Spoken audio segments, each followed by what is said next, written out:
Hello everybody, my name is Aceface. We're doing some more T6 Gamma Abyss in the classical Gila. It's an activity I used to do a lot. I'm getting back into it.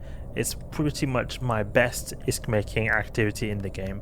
It's a really long time and I just want to get back into the use of it. I've made a previous video on this recently and I want to just keep on doing these and see if we can get some decent loot, because last run we did not give actually that much loot, was not so fruitful. So I'm going to actually try to go for some of these extraction nodes, because they actually can give significant ISK, especially if you have the time to spare. In this case we're here with a rogue drone frigate wave and they're very short waves, so this means that our entire run is probably going to be significantly shorter because of this wave. This means I can have the time to spare to go about and collect these loot caches. And some people use the MTU. I do not like using the MTU because I just waste so much time managing it. I prefer to just go to stuff that is like close, like I had now, those two caches that were close. So that's exactly what we did, and it's some decent loot. I mean, look here, I've got 13 million already straight off the bat. We've not got even any bioadaptive caches, but it's 13 million. Decent. Sometimes you get some crazy filament drops. Actually, not filament drops, but mutaplasmid drops. You can get like 200 million ISK runs. The 200 mil ISK runs are the ones I really love. 100 mil is also good. 80 mil is average, I would say. So you can get some like, significant ISK. Like when I say 80 mil average, I can imagine for some people that's like, oh, what? 80 mil? I remember before, for me, getting 100 mil was like a massive task, and it still is when I use my T0 to T6 Abyss character. I mean, getting 100 mil is a massive task when you're at the bottom of the food chain. When you move up, it becomes easier, and I can imagine for people doing crazy wormhole ratting, they're going to probably think that what I'm talking about of me doing here, like 80 mil average, is like so bad. So it's all a matter of perspective, wherever you are in your career in ETH Online and what kind of activity you do, and you have to evaluate the risks as well. Okay, we'll put some missiles here, make sure I'm shooting all the time. Like, it's nice to get these waves. It's, you know, the whole room, the whole site is going to take a lot quicker, go a lot quicker when we've got a rogue drone wave, because the biggest issue with the T6 Gamma, that's a nice film right there, is the time. It's not the tank. So the time is the main thing I have to think about. I mean, if I can complete this in a reasonable time, then it's fine. I can waste a little bit extra time and get the extraction nodes, because you just get so much ISK from the extraction nodes. It's worth it, in my opinion, to waste a bit of extra time. The thing is, I want to survive, and usually I'm just thinking about surviving. That's the most important thing. I mean, I don't want to lose my ship, so I usually just do all the waves as quick as possible. But I know that this rogue drone wave is guaranteed to be like a lot quicker, so then I know I have a few extra minutes. That's going to be good, especially when I get towards the end as well. I can also tell that, like, okay, say we're on the third room and then it's already like there's maybe, I don't know, 5 minutes left or something, then I know that, okay, I can really take my time to collect the extraction nodes, etc. That is something that increases your ISK quite significantly. Let's see now, how long did this take? 3.5 minutes. It wasn't actually that quick, or as quick as I thought. I thought it was going to be a bit quicker. I think it's got to do with that medium drones don't apply perfectly to these little rogue drones. They're little fast little frigates. See what we've got here. Arrest a Marshal Disparrow Troop. Drain a Marshal Disparrow Troop. Thunderchild, okay. Go for super DPS. Augmented's are best to use on Marshals. Split up these guys right here. I'll take my missiles on these little frigates. Have we got any extraction nodes nearby? We could actually go for that extraction node over there. Use our missiles on these tiny little frigates, because they're in the range of these frigates. Just keep an eye on those drones. The reason why the Augmentors are good is because they do mixed damage types, but these Concord guys, they naturally have pretty low resist, so the resist affected by the filament or the weather effect is not actually that significant, so it's just better to use the most amount of raw DPS, which are the Augmenteds. Great with our really good range. We can just hit anything we can lock up, really. It's so great. We can take out the stuff that's far away. No, I wanted to attack this one. It's hard to keep an eye on which drone is which when there's no number. It's just the same icon and with each one. Okay, I should not be shooting that Arista pacifier over there because he is 50 kilometers away. I get webified as well by someone, which I should take care of. Yeah, you can see Augmented Valkyrie is taking a bit of damage, unfortunately. Attack this guy. And this guy. Stormbringer. Well, Stormbringers, they're doing a bit of damage to my drones actually. They do apply pretty decently. Focus all on the Stormbringer. Oh no, my missile's not working anymore. I should take out that stupid webifier as well. Oh, it's annoying.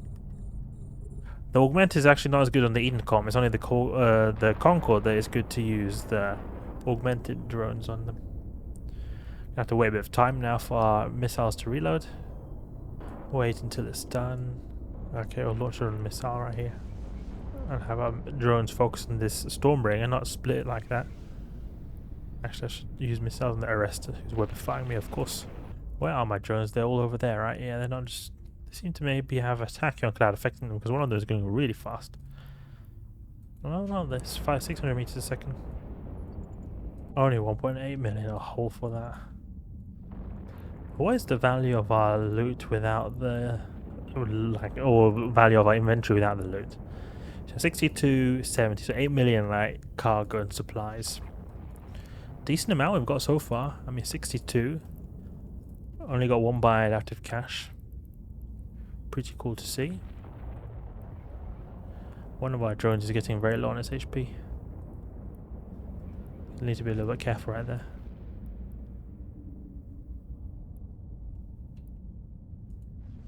They all survive. Our Valkyries are pretty powerful. Augmenteds also are pretty powerful. They're like faction drones. They have double HP as Tech 2. So they're a little bit more tanky than the Tech 2 counterparts. See, now we'll lock up that cache over there. These two attack drones going crazy. Just fly so fast. Valkyries are really fast drones. Minmatar. They're Minmatar drones, these Valkyries. Is like classical Minmatar always being really quick in terms of their speed. All their ships tend to be really fast. Like a Vagabond, oof. You get like 1k a second with the Afterburner on that thing. Just so good speed. The Angels as well. Like, okay, they're not really Minmatar, but they are like Minmatar hybrid sort of pirate faction. They're also really fast. Gila is a bit on the slow side, but not as slow as Tech 2 drones. Not Tech 2 drones, sorry. I mean Tech 2 ships. Tech 2 ships, they're very slow, like 600 meters a second with Afterburner. Oh, nice. Cataclysmic Firestorm is not so nice though. This is what I'm talking about, like getting these 84 million runs off. Like, we've got 2 bioadaptive caches, we could potentially get a lot more from the next one as well. If this was Cataclysmic Firestorm, oh, that's actually a decent price. Cataclysmic Firestorm, I didn't know they were that expensive. I thought they were like 1 or 2 million. They used to be a lot cheaper, 2 million a max, I remember before. Maybe people are starting to run them or something. And then they also had, I believe it was the, what was it called now? The Cataclysmic Electrics, yeah, those. If we were to get one of those, oh, that would be so great. It would be 50 million just straight away like that. Okay, we've got a bunch of little frigates here. I want to take these guys out first, actually. Muta T2 is what we're going to want to go for first. Take out these, remove these confusers, don't need them. We can go for the loot, because we've got plenty of time. We've got like 10 minutes to spare almost. So we can really take our time getting those extraction. This is the strategy, at least I do. If I know I've got time, I spend all day getting these things because they just give so much extra loot. I don't know if the T6 Gammas are particularly expensive. I haven't bought so many. I haven't bought a whole lot of them recently. Cataclysmic Gamma. 10 million, okay. I think that was the price that they've been for a long time.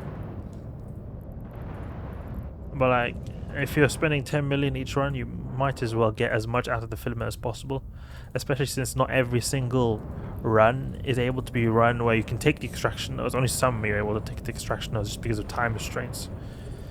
So it's good while you're able to, when you're able to, in such a situation, you're able to get them, grab them in the T6, because the T6 is just so great. I think the most I've got from one of these in the T6 is 15 million. Something like that. Really good stuff. Come on, take out these wardens. They're slowing me down so much. Oh, mutated drone taking damage. Take this other DPS group out. Have the drones attack this extraction subnode. Grab that. 1.3 million, not so good. You can actually get better, that kind of level of ISK from T3. Okay, we've got, what is this? Is there one over here? Let's go for that one. 2 lucid escorts over here.